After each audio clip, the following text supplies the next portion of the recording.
नमस्कार। रविवार का दिन दिन कहाँ, अब तो रात हो गई है, लगभग 8 बज गए हैं। सोच रहा था, इंतज़ार करते हैं, वीकेंड आएगा। 5 दिन पहाड़ की तरह गुजरते हैं और 2 दिन आते हैं उसके बाद आराम के नाम पर, और ऐसे चले जाते हैं, पता ही नहीं चलता कब आए और कब चले गए। और फिर दोबारा से फिर वही ज़िंदगी शुरू, फिर इंतज़ार, फिर वही वीकेंड, फिर वही सोमवार, और ज़िंदगी गुजरती जाती है ऐसे ही। चलिए, कुछ फरमाइशें थी कई लोगों की, तो मुझे लगा आज से बेहतर मौका नहीं होगा यूएस के बारे में बात करने का। तो आज हम सिर्फ बात करेंगे यूएस की मार्केट के लिए।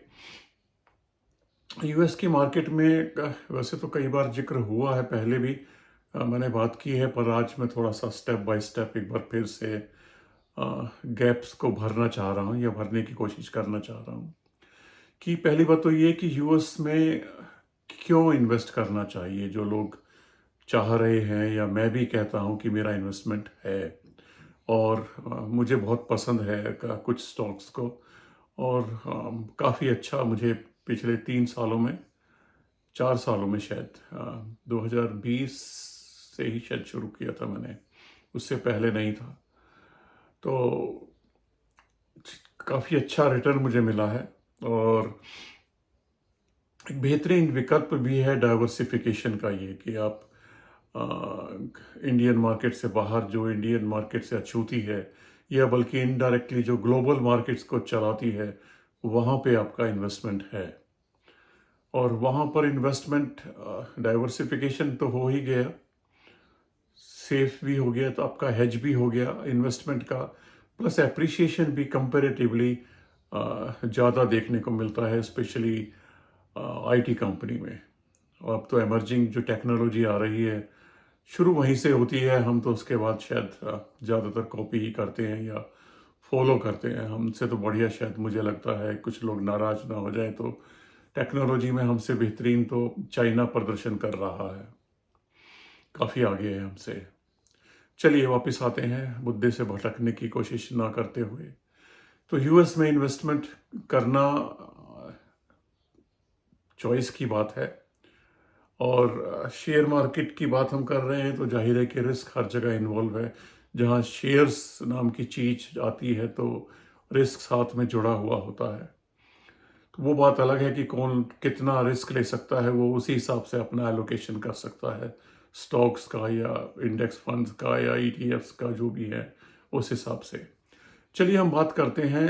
पहले तो हमने बात की कि क्यों लगाना चाहिए, डाइवर्सिफिकेशन हो गया, और कैसे लगाना चाहिए, दूसरी बात ये आती है कैसे लगाना चाहिए। कैसे लगाने के लिए हमारे यहाँ पर बहुत विकल्प हैं। जैसे जेरोधा है, मैंने पहले भी जिक्र किया था, आप स्टॉक्स है, ये भी प्रोवाइड करते हैं कुछ इंटरमीडिएटरीज के वजह इंटरमीडिएटरी की वजह से, के थ्रू, वजह से नहीं, के थ्रू, जो प्लेटफॉर्म है उनके थ्रू करते हैं। हमारा HDFC bank, HDFC securities, ICIC direct और एसबीआई के थ्रू भी ये होता है। उनका भी डायरेक्ट कुछ नहीं है, लेकिन उनका भी इंटरमीडिएटरी प्लेटफॉर्म्स है जिसके थ्रू वो इन्वेस्ट करते हैं। यहाँ पर मैं एक चीज़ बता दूं कि ज़्यादातर जो मैंने देखा है, वो स्टॉक्स में इन्वेस्ट करने में ये हेल्प नहीं करते हैं। ज़्यादातर इनके फंड्स हैं, ईटीएफ्स हैं या इंडेक्स फंड्स हैं, जैसे मोतीलाल ओसवाल का तो नेस्टेक का 100 तो मैंने शायद 1-2 बार जिक्र भी किया है। तो इनके फंड्स ज़्यादा हैं। शेयर्स में कैसे होगा, मैं अभी आता हूँ धीरे धीरे। उसके बाद कुछ डायरेक्ट फॉरेन प्लेटफॉर्म्स है जहाँ पे आप पैसा ट्रांसफ़र कर सकते हैं, और उसमें से जो बेहतरीन मुझे लगता है वो है इंटरनेशनल इंटरैक्टिव ब्रोकर्स। ये मुझे जो पसंद आया है, सबसे कम इसमें चार्जेस हैं, ये मुझे ठीक लग रहा है। इंटरैक्टिव ब्रोकर्स काफ़ी हैं वैसे, लेकिन मैंने इनके थ्रू काम नहीं किया है। मैं किसके थ्रू काम करता हूँ, वो है इंडियन ही है वो। उसके लिए कुछ भी नहीं करना होता है, कोई रिकमेंडेशन नहीं है, कोई प्रमोशन नहीं है, और मैं कोई उनका एजेंट भी नहीं हूँ। लेकिन हाँ, मैं उनके थ्रू इन्वेस्ट मैंने किया हुआ है। वो है इंड मनी। मैंने पहले भी नाम जिक्र किया है। इंड मनी सबसे आसान विकल्प मुझे लगता है। अपने अकाउंट से, जो भी आपका बैंक अकाउंट है, वहाँ से आप इंड मनी में अकाउंट में ट्रांसफ़र करेंगे पैसे, तो उनका भी अपना एक SBM है, सेविंग्स ब्रोकरेज अकाउंट है, कुछ SBM करके कुछ अकाउंट है उनका, जहाँ पे वो इंटरेस्ट भी रहता है अगर आपका अनयूटिलाइज फंड है और जो यूज़ नहीं हो रहा है। और अब मुझे नहीं मालूम लेटेस्ट, लेकिन मुझे अच्छी तरह याद आता है कुछ दिनों पहले तक अगर उनके थ्रू अगर आप अकाउंट खुलवा के कुछ US स्टॉक्स में लगाते थे तो वो कुछ इंसेंटिव देते थे। यानी कि एक शेयर एप्पल का चल रहा था पहले, तो अब पता नहीं क्या चल रहा है, मुझे सॉरी उसके लिए लेटेस्ट खबर नहीं है, लेकिन ज़रूर कुछ ना कुछ इंसेंटिव होगा। एक शेयर एप्पल का था उस वक्त, जब मुझे याद आ रहा है। वो शायद अभी भी मेरे खाते में ही पड़ा होगा, मैंने लिया नहीं है। तो उसके बाद खरीदे अलग, वो अलग चीज़ है। तो इंड मनी हो गया। एक वेस्टेड को मैं नहीं कहना चाहता, वेस्टेड भी पॉपुलर रहा है, कुछ बड़े बड़े यूट्यूबर्स ने इसको प्रमोट भी किया है और उसके बाद ये फेल हो गया शायद। मतलब गड़बड़ हो गया, कुछ इन्वेस्टर्स को काफ़ी नुकसान इसमें शायद उठाना पड़ा। तो ये भी ध्यान रखिएगा, यहाँ पे थोड़ा सा अलर्ट रहिएगा। तो फॉरेन, जो मैं बात कर रहा था फॉरेन ब्रोकर्स की, कि वहाँ पर पैसा कैसे जाएगा, वो पैसा जाएगा आपके HDFC, SBI, ICICI बैंक के थ्रू। और हमारी जो लिबरलाइज्ड स्कीम है, जिसके थ्रू हम साल में, उसको कहते हैं लिबरलाइज्ड रिमिटेंस स्कीम, LRS, जिसके द्वारा हम 2.5 लाख US डॉलर एक साल में ट्रांसफ़र कर सकते हैं। 2.5 लाख US डॉलर एक साल में ट्रांसफ़र कर सकते हैं। इस वाले बजट में अभी TCS लगाया है 20% का, लेकिन वो एक साल के अंदर अंदर मिल जाता है, वो कोई चिंता का विषय नहीं है। हालांकि एक अड़चन तो डाली है जो पहले नहीं थी। अभी रिसेंटली हमारे फाइनेंस मिनिस्टर ने उसको शुरू किया है, तो वो एक अड़चन सी है, लेकिन वो अड़चन नहीं है। अगर आप, वो पैसा जाता नहीं है कहीं भी, वो एक तरीके से आपका टैक्स कटेगा वो, लेकिन वो मिल जाता है, वो कोई इशू नहीं है। तो ये हुआ कैसे करें, यानी कि किसके थ्रू करें। अब बात आती है कहाँ करें। कहाँ करने के लिए कई चीज़ें हैं। सबसे पहले हम बात करते हैं स्टॉक्स की। तो स्टॉक्स में जो पहले फैंग शेयर हुआ करते थे, उसके बाद वो आजकल मैग्निफिसेंट 7 बन गए हैं, जिसमें अमेज़ॉन, गूगल, माइक्रोसॉफ्ट, निविडिया, एप्पल जैसे स्टॉक्स आते हैं। अगर US मार्केट में आप जाते हैं तो ये तो होना ही चाहिए आपके पास। एप्पल, माइक्रोसॉफ्ट, अमेज़ॉन, निविडिया, गूगल, ये बेहतरीन स्टॉक्स में गिने जाते हैं। मेटा को मैं यहाँ पे शामिल नहीं कर रहा हूँ, क्योंकि मैंने उसको अलग से फ्यूचर टेक्नोलॉजीज़ में शामिल किया है। मेटा यानी फेसबुक को, और AMD को, इन दोनों को मैंने अलग रखा है इस श्रेणी से। तो क्योंकि फ्यूचर की टेक्नोलॉजीज़ हैं मेरे विचार से जो ज़्यादा बेहतरीन करने वाली हैं आगे आने वाले टाइम में।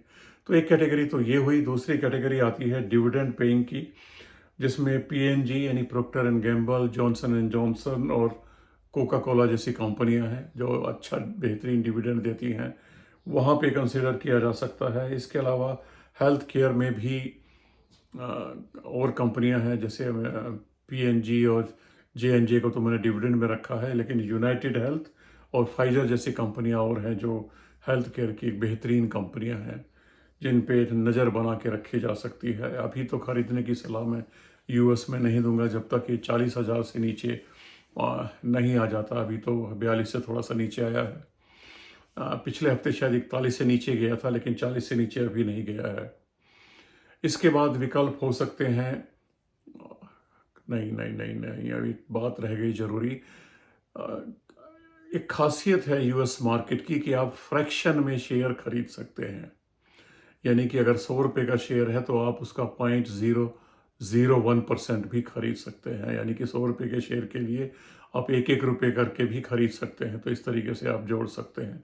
फ्रैक्शनल शेयर हमारे यहाँ भी गवर्नमेंट ने कई साल पहले घोषणा की थी, लेकिन अभी तक लागू नहीं हुआ। आने वाले टाइम में लागू होगा, ज़रूर होगा, ताकि फ्रैक्शनल शेयर से ज़्यादा इन्वॉल्वमेंट हो जाता है और लेन देन ज़्यादा हो जाती है तो शेयर मार्केट में भी रफ्तार बनी रहती है, तो गवर्नमेंट आने वाले टाइम में करेगी। लेकिन वहाँ पर फ्रैक्शनल शेयर्स आप खरीद सकते हैं। अगर $1000 का कोई शेयर है, यानी कि 86,000 का कोई शेयर है, तो आप 100 रुपये भी लगा सकते हैं। 100 रुपये का पार्ट भी खरीद सकते हैं, जितना भी फ्रैक्शन आएगा। इसके बाद दूसरे विकल्प होते हैं ETF के। S&P ग्लोबल 500 एक बेहतरीन है। नेस्डेक 100 तो मैं बता ही चुका हूँ। उसके बाद वैनगार्ड के ETF काफ़ी हैं, जिसमें से मेरे पास दो हैं शायद। एक मिड कैप का है और एक लार्ज कैप का है शायद, या स्मॉल कैप का है, तो नॉट श्योर उसके लिए, सॉरी। तो दो हैं कहने का मतलब, और बहुत बेहतरीन रिटर्न मिल रहे हैं, उसमें कोई शक नहीं है। अब कैसे लगाएं, कितना लगाएं, कहाँ लगाएं, निर्भर करता है आपका रिस्क एपिटाइट कैसा है। अगर आप कंजर्वेटिव हैं तो कोशिश कीजिएगा कि 60% अपना ETF में, इंडेक्स फंड में लगाएं। 30% में अगर आप चाहते हैं, उसके बाद आप स्टॉक्स खरीद सकते हैं। और इसके बाद 10% में आप गोल्ड वगैरह खरीद सकते हैं। थोड़ा सा मॉडरेट हैं, अगर आप थोड़ा बहुत रिस्क ले लेते हैं तो आप 40, 30 और 20 कर लीजिए। 10 को मैंने रखा है रीट्स के लिए। रियल एस्टेट का जो ट्रस्ट होते हैं, ये भी अच्छा रिटर्न दे रहे हैं। 8 से 9% का US में काफ़ी अच्छा चल रहा है ये, तो वो भी एक विकल्प हो सकता है। थोड़ा सेफ्टी भी हो जाती है, और ज़्यादा इनकम तो नहीं है लेकिन नुकसान भी नहीं है। लेकिन अगर आप एग्रेसिव हैं तो 50% आप लगाइए इंडेक्स फंड में, और अच्छे स्टॉक्स में लगाइए 30%। उसके बाद 10% आप लगाइए गोल्ड में, या जहाँ पे भी लगाना है, डेट वगैरह में लगाइए। 10% क्रिप्टो में ज़रूर लगाइए अगर आप रिस्की ट्रेडर हैं तो। क्रिप्टो में भी बड़ा फ्लक्चुएशन तो बहुत ज़्यादा है, रिस्क भी बहुत ज़्यादा है, लेकिन रिवॉर्ड भी उतना ही ज़्यादा मिलता है। मेरे पास थोड़ा सा पूरा एक नहीं है, फ्रैक्शन में बिटकॉइन है, इथरम है और सोलाना है। 3 बिटकॉइंस हैं मेरे पास, तो आप भी कंसिडर कर सकते हैं। एक ऑप्शन है, लेकिन रिस्की है, ध्यान रहे, बहुत रिस्की है ये। आपने भी देखा होगा कि बिटकॉइन शायद 1.5 लाख से ऊपर चला गया था, फिर 70-80 हज़ार पे आ गया, और फिर वापस बढ़ रहा है। तो निर्भर करता है कि आपका रिस्क एपिटाइट क्या है, आपका होराइजन क्या है, टाइम होराइजन क्या है। और इनके ऊपर खास तौर ये है कि इंडियन मार्केट से ज़्यादा नज़र बना के रखनी पड़ती है आपको। हर 6 महीने में तोल मोलना पड़ेगा कि कौन सा शेयर ठीक चल रहा है, किसको बदलना है या नहीं बदलना है। बाकी जो मैग्निफिसेंट 7 की मैं बात कर रहा हूँ, वो थोड़ा सा सॉलिड कंपनियाँ हैं, और उनमें कुछ ज़्यादा नुकसान नहीं है। आपने देखा होगा वैसे, स्पेशली IT में तो मैं रिकमेंड करूँगा। IT में आपका स्टेक ज़्यादा होना चाहिए अगर आप US मार्केट में जाते हैं तो। एक्सेंच्योर जैसी कंपनियां डिसाइड करती हैं कि इंडियन IT कंपनियां किस तरीके से परफॉर्म करेंगी। जब उसका रिजल्ट आने वाला होता है तो इंडिया में IT में निवेशित लोगों की धड़कनें जो है ना, ऊपर नीचे होने लगती हैं कि कैसा होगा अगर रिजल्ट ख़राब आया एक्सेंचर का, तो हमारी मार्केट कहाँ जाएगी, हमारे IT सेक्टर कहाँ जाएगा। तो अंदाज़ा लगा लीजिए। यानी कि इमर्जिंग टेक्नोलॉजी में, IT में, US में ज़रूर होना चाहिए। फाइनेंस और बैंकिंग के लिए तो मुझे लगता है इंडिया बेहतरीन है, इसमें लगाइए। मैक्सिमम एलोकेशन इसी में ही होना चाहिए, बैंक में, NBFCs में होना चाहिए, इंडियन मार्केट में।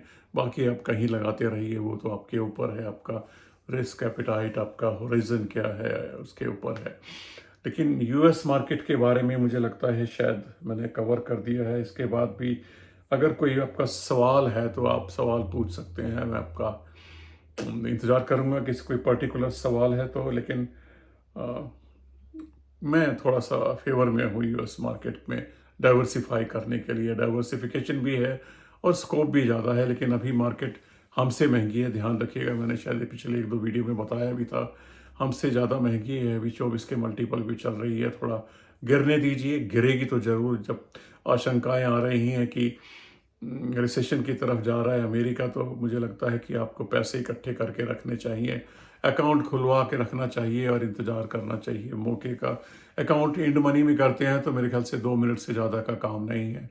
बाकी दूसरे में भी केवाईसी कराना पड़ेगा और पैसे ट्रांसफ़र करने पड़ेंगे।